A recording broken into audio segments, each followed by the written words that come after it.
Hey everyone, I'm Matt with Ozark Overland Adventures, and in this video we're going to talk about the top 10 things that people need to stop doing to their Jeeps.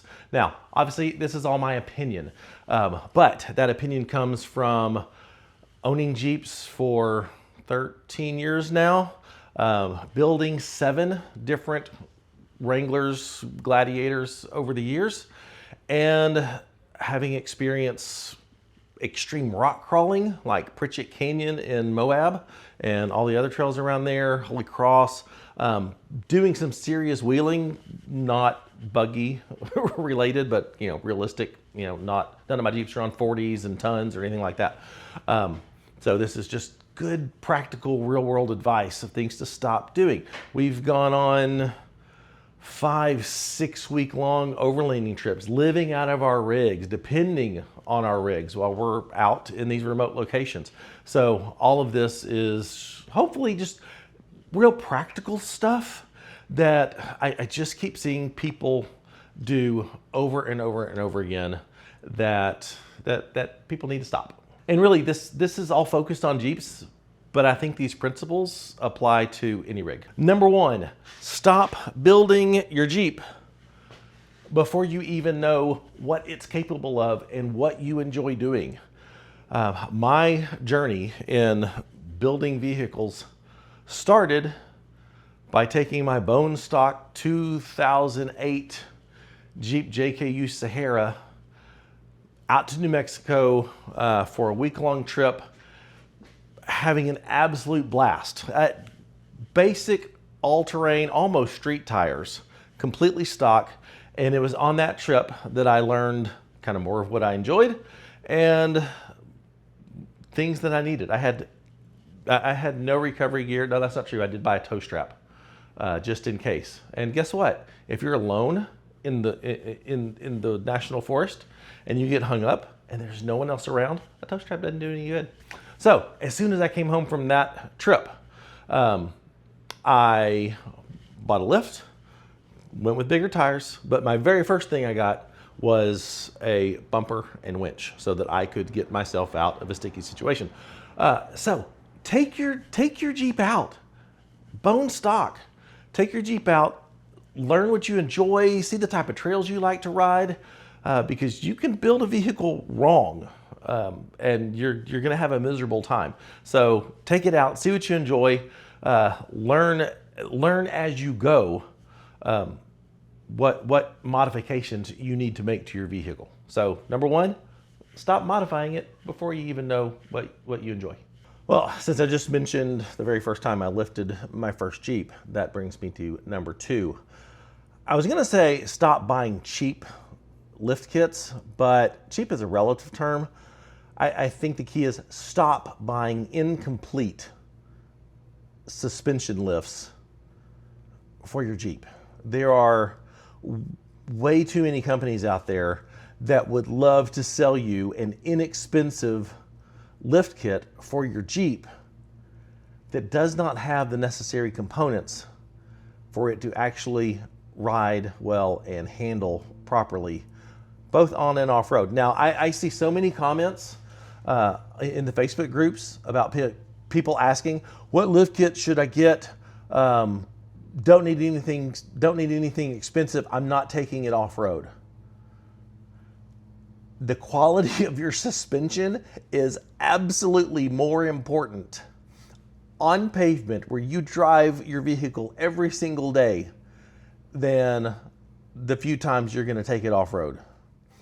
Because you will not notice if your caster is off or you've got a worn bushing on a trail driving 5 to 10 miles an hour. You're just not going to notice that.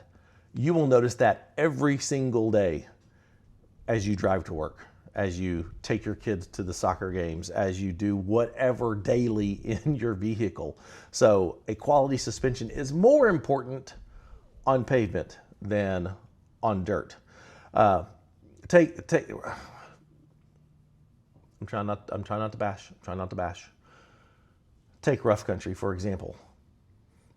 They don't even make a suspension kit that includes lower control arms for JL Wranglers and JT Gladiators. They don't. They don't even offer control arms.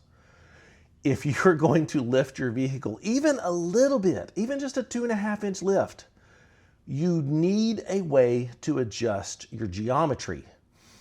And I mean, take a look at this lift kit right here. It doesn't even include the necessary components to center your axles at a 3.5-inch lift. It includes no way to adjust your caster and your steering geometry, your suspension geometry. That's borderline negligent. And I don't understand it. You can find inexpensive lifts that include what's necessary, not all the goodies. Not all the goodies like what we have on our Jeeps, but what's necessary to lift the vehicle properly. This kit here from Clayton, it's called their Ride Right kit. It includes everything you need, minus shocks. You get your own shocks, but some inexpensive Bilstein 5100s are fantastic. But includes everything you need to center your axles. It includes lower adjustable control arms, so you can, at the bare minimum, use that to dial in your geometry. And that would be a great starter point. Yes, it's $1,000 more than the rough country lift that I showed you. Metal Cloak makes a very similar lift that includes the same things, everything you need to center your axles, adjust your caster angle and stuff so that your Jeep drives well. So I'm not saying you have to go out and buy the full, Clayton Overland Plus kit like I have on my Gladiator, or Clayton Premium kit that I have on my Gladiator, or the full Metal Cloak Game Changer lift that we have on Kara's Gladiator. We've got the Clayton Overland Plus kit on Kara's Wrangler, 2.5-inch kit, full adjustable control arms on that thing. All three of our Jeeps drive amazing on pavement. They all drive amazing because they're done well. They're done right. I have had cheap lift kits, and my very first Jeep went with a cheap kit, incomplete, darted all over the road. Hit a bump, it jerked me this way. Hit a bump, it jerked me that way. Hit some grooves in the pavement, and it would send me flying. I had to add adjustable control arms to make that Jeep drive well because I bought an incomplete kit. Kara's first Jeep, same thing. And so we learned, just don't cheap out on your lift kit. This is Rough Country's answer to correcting your geometry. These little thin relocation bracket plate things to drop your control arms to correct your geometry. You cannot tell me that if you're out off-roading and you hit that control arm bracket on a rock, that is going to hold up. That the entire weight of the vehicle is resting on little thin, cheap steel plates. No, just no. I say this all the time in the groups. Never cheap out on the most important thing that determines ride quality and handling, especially on pavement where you drive it every single day. Number 3, just stop with the whole dual steering stabilizer nonsense. Stop with, really, I don't see much of an argument for a fancy, expensive steering stabilizer either. My Gladiator here has 112,000 miles on it. Very hard miles on it. Me and Sully have been to some amazing places and hit some really awesome trails. This is a factory steering stabilizer. It is relocated above the track bar, so there's that. But this is a factory steering stabilizer. I've had a fancy steering stabilizer in the past. It didn't do me. I don't really see an argument for having a fancy steering stabilizer. If, going back to point number 2, if your suspension is set up properly, this is all you need. If you feel like you need an upgraded steering stabilizer because your Jeep's kind of getting wobbly or it's kind of loose, then something is wrong with your suspension. There's something loose. There's geometry's not set properly. Something is wrong with your suspension if you feel like you need to upgrade your stabilizer. Now, if you're going off-road, I definitely recommend relocating the steering stabilizer on top of your tie rod instead of the factory location below it. Every time we We have busted every single steering stabilizer that we've put in the factory location. So relocate it, but just stop with the steering stabilizer stuff. A factory steering stabilizer is all you need if you're set up properly. All right, while we're staying on the subject of suspension kits, stop paying someone to install your lift kits. And that's for multiple reasons. But number one, it's super easy. I had never done any suspension work in my life until I got my first Jeep. And I was on a budget. And so I looked at the instructions and looked at the tools that I needed and made sure I had the right tools. And I just got after it. These things are adult erector sets that you can take apart and put back together in your garage with very basic hand tools. If you have just a basic socket set, you can install your suspension on your own. And in doing that, the most important thing that does is, one, it helps you learn your vehicle. And number two, it's not a matter of if, it's a matter of when you are out on the trail and something does happen, you start hearing a clunk, you start hearing something, you know what to start looking for and how to fix it on the trail. So stop paying someone to install your lift kits. Do it yourself. I get some people don't. They live in a place where they live in an apartment. They can't do that there. I've actually installed a lift kit in my old apartment before, so it can be done. You might get in trouble for it, but you got a friend that's got a garage. There's ways to do it. So stop paying someone to install your suspension.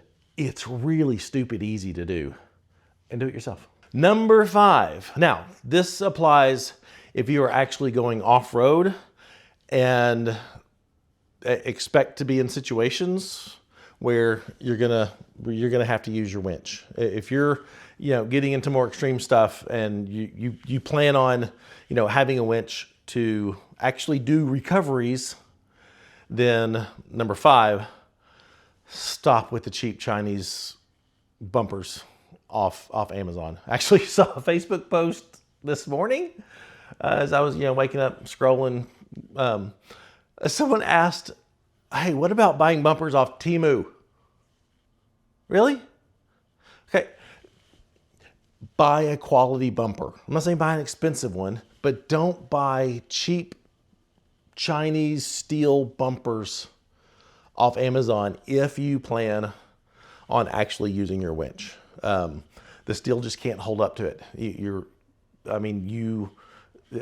My Gladiator weighs almost 7,000 pounds.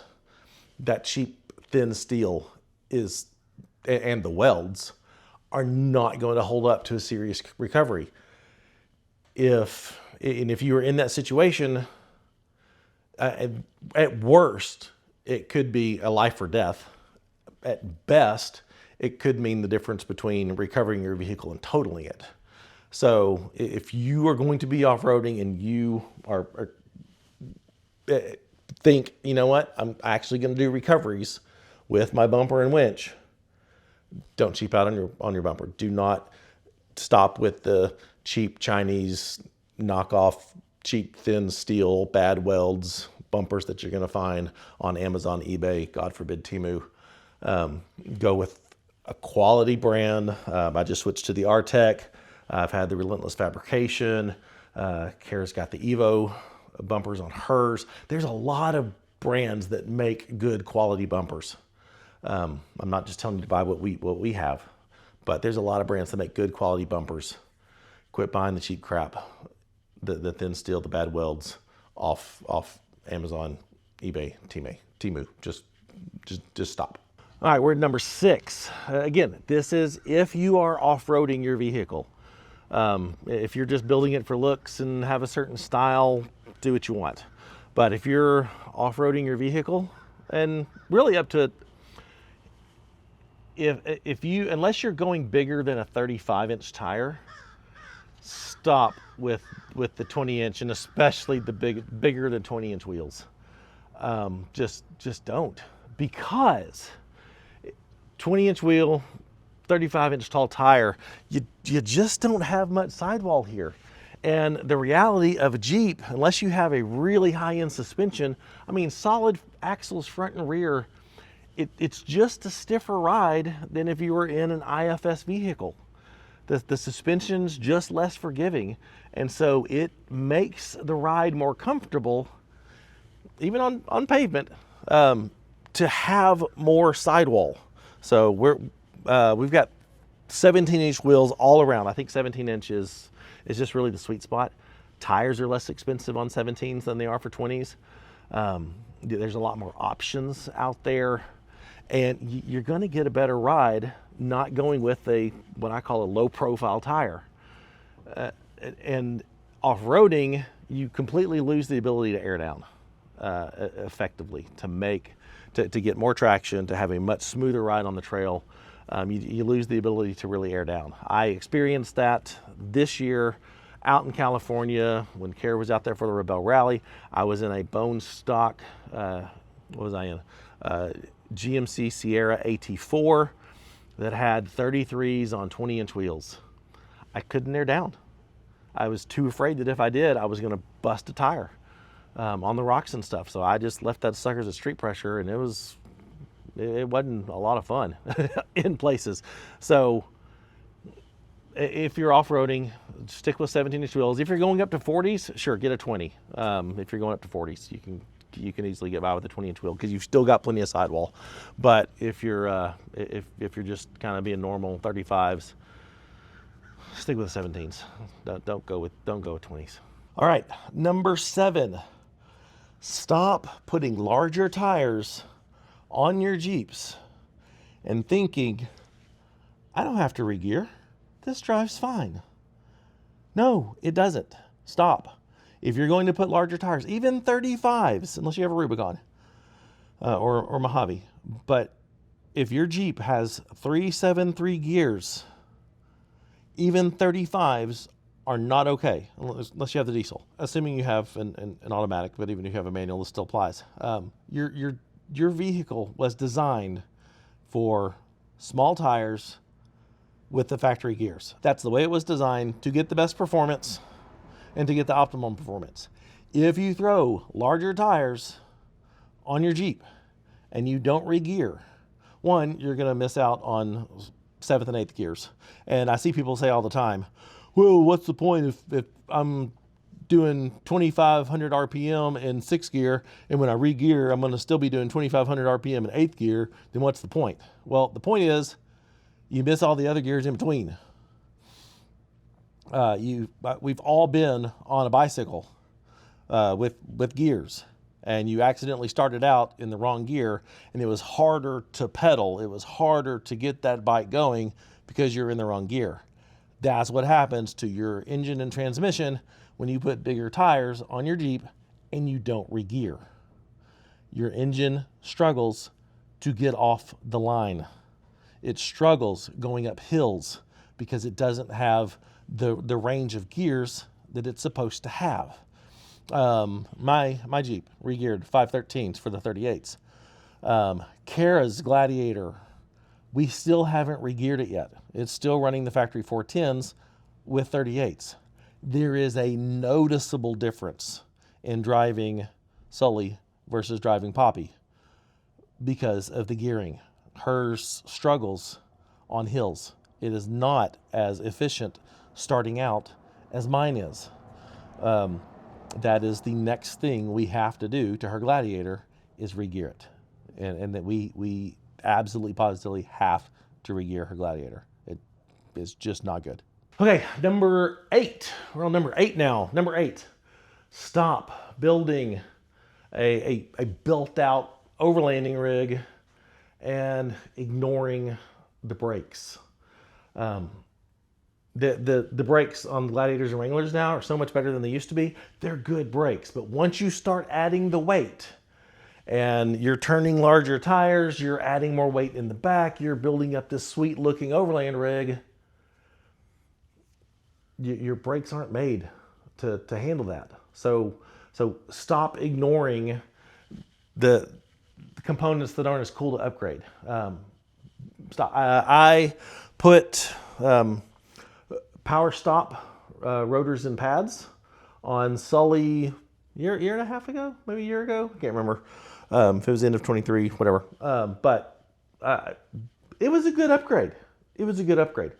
But I still feel if I'm, going down a steep downhill, that, trying to come to an emergency stop on the interstate, I just still feel like it's not as good as it used to be because Sully's heavy. So Sully's a very heavy rig and has big tires, and it's harder to stop. So actually, let me grab the camera here. There we go. So I've got these sitting in my garage. Brand new brakes from Power Brake. This is full on replacement calipers, and this will be going on Sully very, very soon. So as you're building out the rig, don't forget things like your brakes. Just stop ignoring the not fun things to upgrade because they're important. Okay, I'm gonna get some hate for this one. Kind of saving one of the best for not quite last, but I'm not gonna say stop with the angry grills, though I'd really like to say stop with the angry grills because I know that's not gonna happen.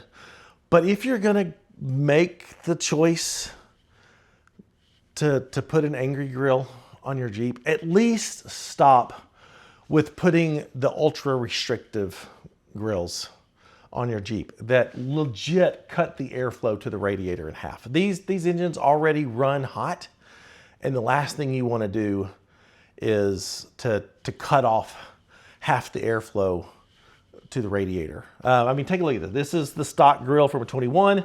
I mean, there is big giant holes in here. I mean, this is even better than the Wrangler grills. This allows for a lot of airflow to cover the radiator. Now, take a look at this grill.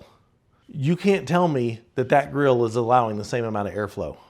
I mean, it is cutting the airflow from this to a little ugly, sorry, I threw my opinion in there, to a little much smaller opening right here.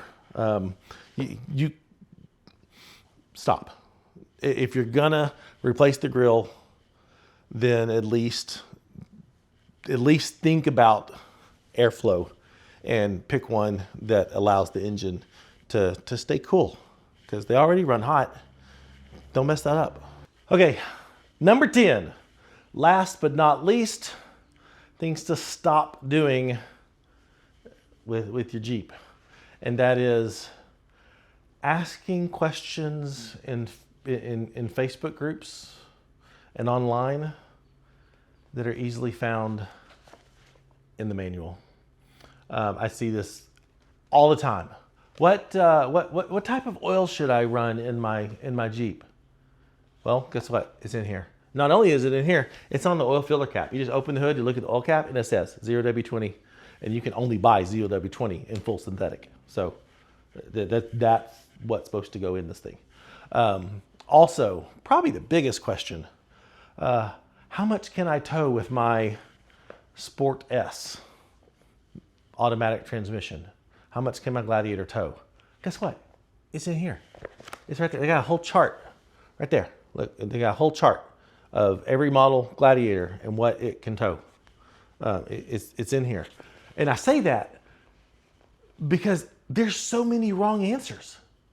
Like tons of wrong answers on Facebook. Imagine that. Just ask a group of people who already don't know what they're doing, that are making all these mistakes, and asking them questions like, how much can my Jeep tow? And they're like, 4,000 pounds, 7,000 pounds. Oh, Jeep can tow 7640. Well, no, it can't. Only if it's a specific model, a Sport S Max Tow. It can tow 7640. So, owner's manual. Stop with the social media questions and just go to your owner's manual. All the answers are in here, and you don't have to deal with all the wrong answers that people are giving you, and you have to weed them out. And you're probably just gonna have to go here anyway, because everybody else there, you got half the answers are wrong. So, what kind of oil should I use? How much can my Jeep tow?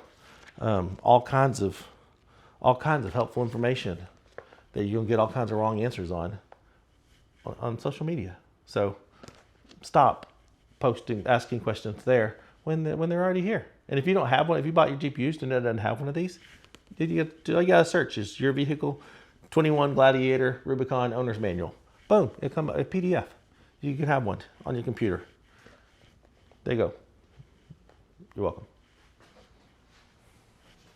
Well, as I said in the beginning, all of this was my opinion based on the years that I've been doing this, how many Jeeps I've built, my own personal experiences. So take it for what it's worth. And if that's nothing to you, that's okay.